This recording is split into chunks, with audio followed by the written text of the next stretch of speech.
ویښته او نوکونه واړه کول د غټ اختر په دې ورځو کې آیا دا فرض دی که واجب دی که سنت دی؟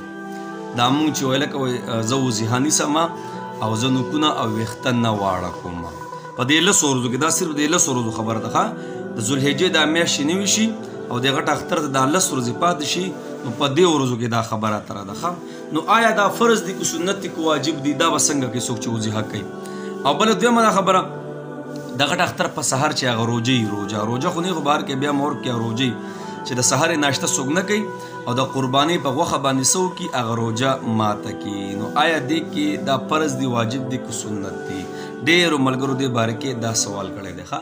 د ټولو نه مخکې خو دا غټ اختر دا 13 ورځې چې کله ذوالحجه میاشت نوي شي نو چې څوک قرباني کوي هغوی له پکار دا دي بهتره خبره ده مستحب دي ښه چې هغه نوکونه او ویښته واړه نه کړي.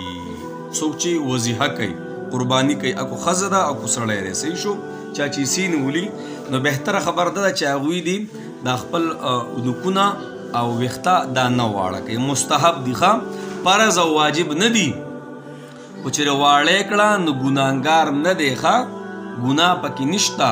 خو که دې واړه نه کړه ویښته او نوکان نو ثواب پکې شته ښه. مستحب دی ښه خبره ده. مستحب هغې عمل ته وایي چې په کولو باندې ثواب دی او په نه کولو باندې څه دي ګناه نشته.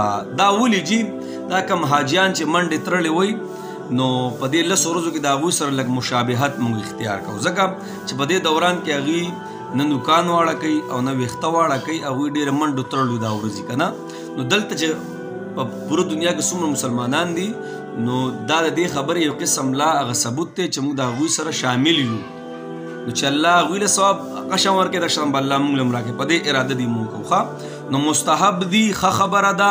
بعضې ملګري به کوي فرض دي څه فرض نه دي ښه نه واجب دي سیده مستحب دي ښه خبره ده چې دا ده ونه کړه صحیح شو او ودې کړه او که ودې نه کړه نو ګناه پې نشته. دویمه دا خبره د سحر د غټ اختر په سحر باندې چې هغه سړی لمونځ وکړي د سحر لمونځ وکړي او د هغې نه پس ناشته نه کوي او کله چې قرباني وکړي نو د هغې په غوښه چې کله وخوري روژه ماته کړي نو دغه کې ثواب دی ښه ثواب پکې شته. دغه هم مستحب خبره ده ښه فرض او واجب نه ده. په خبره پوه شوئ کنایه په لنډم پوهیومه نوکان او ویښته واړه کول د غټ اختر په ورځو کې دا مستحب دي. څوک چې وضیحه کوي واړه نه کړه نو ګناه پې نشته او که واړه کړه نو ثواب دی پکې صحیح شو. د غټ اختر سحر کې چې کومه روژه ده دا ښه خبره ده مستحب ده. که ودې نه کړه څه ګناه پکې نشته.